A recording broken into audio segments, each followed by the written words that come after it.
Boa tarde, meus queridos e amados.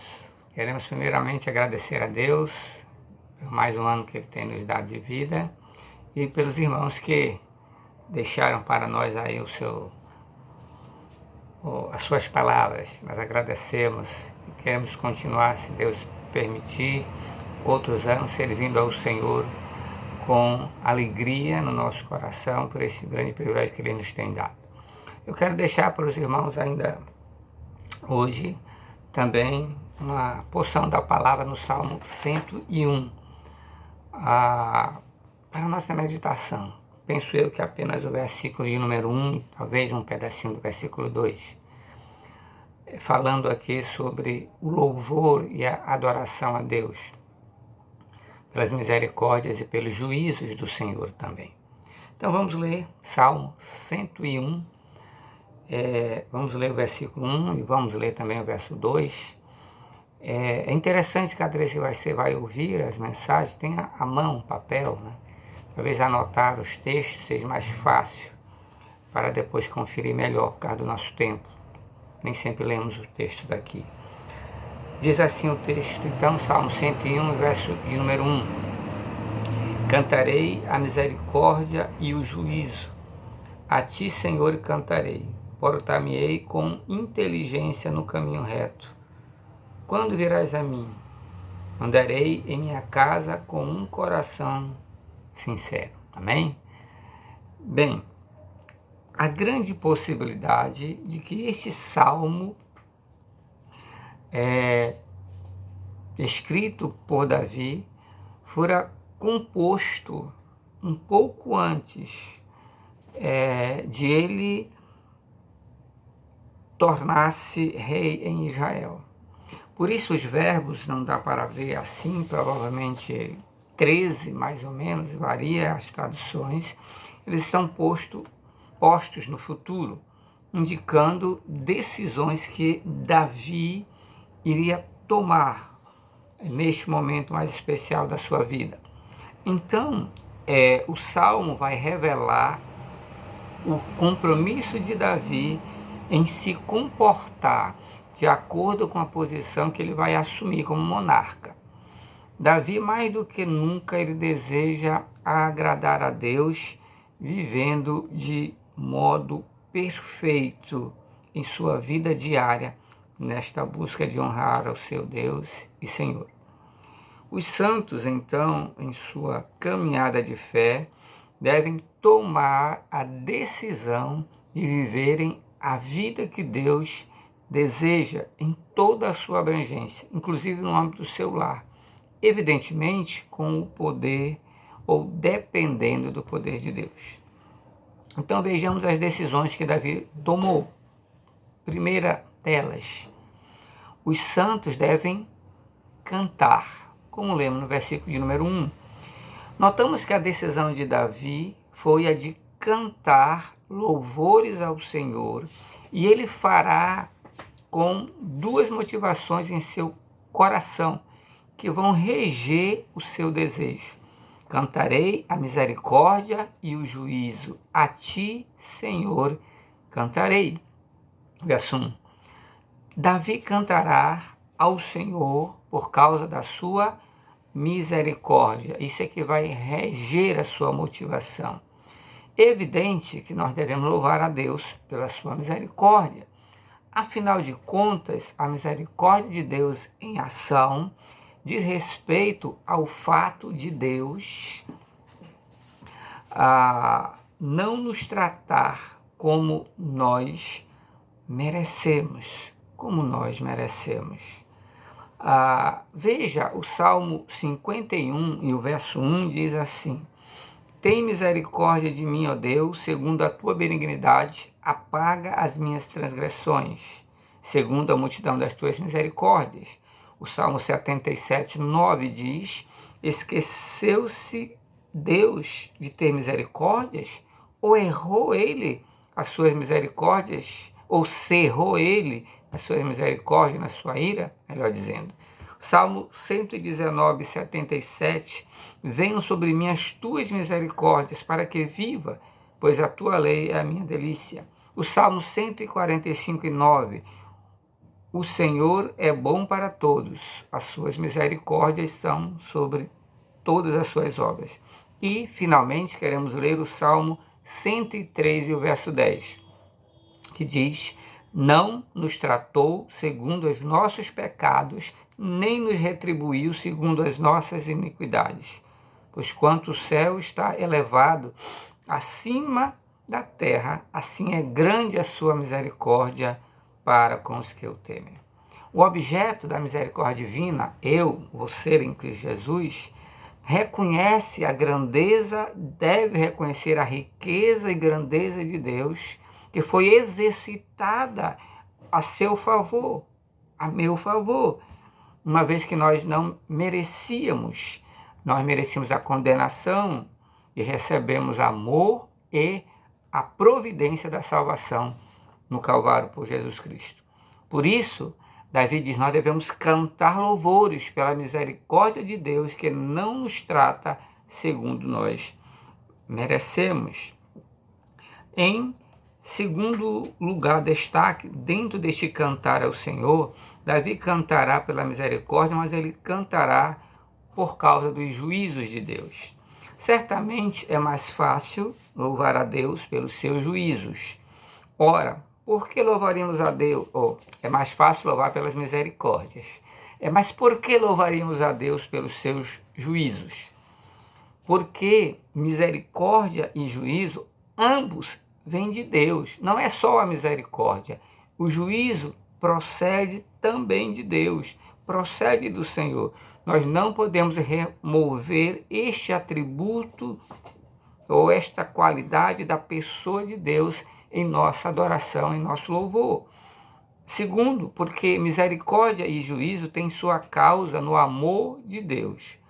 O amor traz juízo ou castigo para restaurar os santos, para restaurar os pecadores, para salvá-los. Então, o juízo é necessário. Terceiro, porque misericórdia e juízo promovem a justiça de Deus continuamente. As Escrituras declaram que a espada ou o juízo trazida pelas autoridades vem como ministro de Deus. Então não é debalde que a espada ou que o juízo acontece, senão para promover a justiça sobre a terra como enviados de Deus. Registrado isto em Romanos 13, o verso número 4. Em quarto lugar, porque a misericórdia e juízo são a base da salvação eterna. Ora, a misericórdia fez que Deus enviasse o seu Filho para nos salvar. Em sua justiça, ele julgou o pecado lá na cruz. E isto dá ocasião à nossa salvação. Davi diz que nós temos que cantar as misericórdias de Deus e também os juízos de Deus. E você pode cantar louvores pela misericórdia e juízos de Deus? Você já recebeu a misericórdia da salvação de Deus, o perdão dele? Embora você merecesse só condenação, o fogo eterno, ser separado para sempre de Deus, ele oferece misericórdia em meio do juízo que ele trará em nossa dureza de coração, como justo juiz que ele é. Bem, então vamos adentrar o versículo 2 para destacar que os salvos devem santificar-se. É uma outra decisão que Davi tomou ou quer aperfeiçoar-se nela. O verso 2 diz: portar-me-ei com inteligência no caminho reto. Ou, noutra tradução, atentarei sabiamente ao caminho da perfeição. Quando virás a mim, andarei em minha casa com um coração sincero. A segunda decisão de Davi, frente ao privilégio que se seguiria, é renovar sua consagração a Deus, como o verso 2 afirma.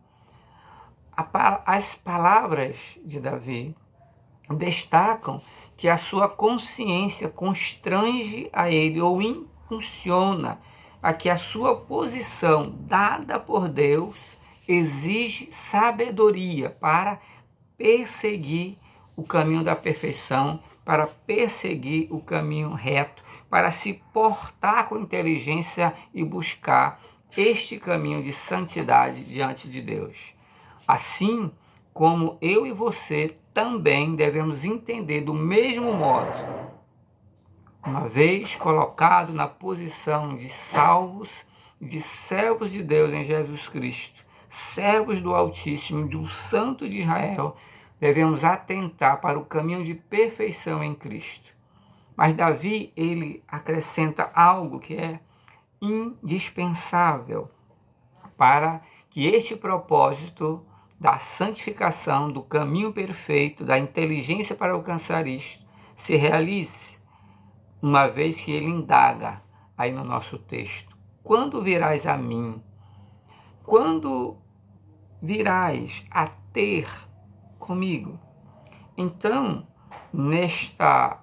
neste propósito de santificar, devemos destacar duas verdades. Primeiro, que a vida de santidade ela exige que Deus esteja caminhando conosco.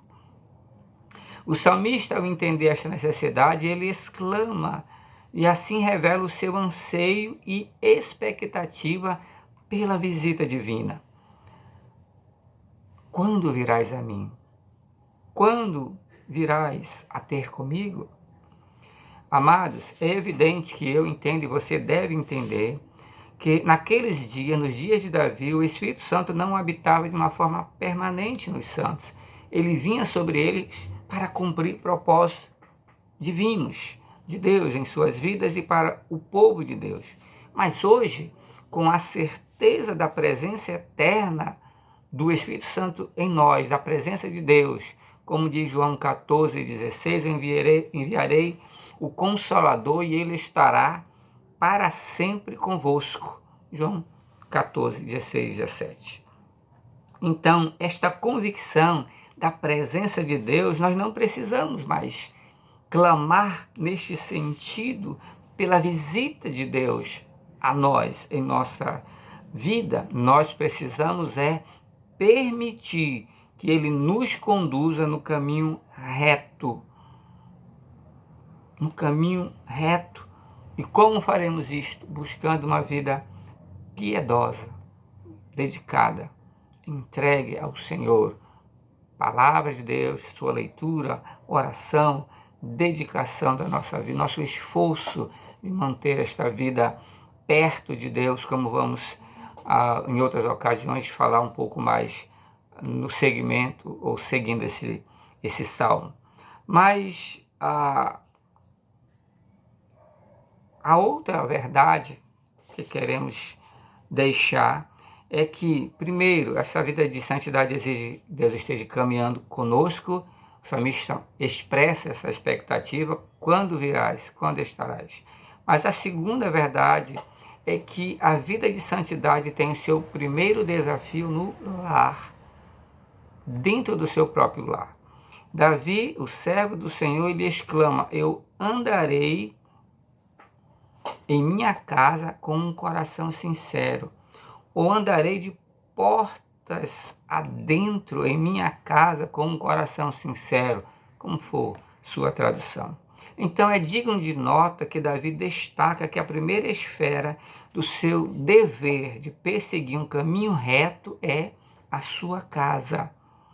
Ele toma como seu dever e como excelência para ser bem-sucedido ante o Senhor. Amados, note que é uma decisão com firmeza de propósito. Andarei em minha casa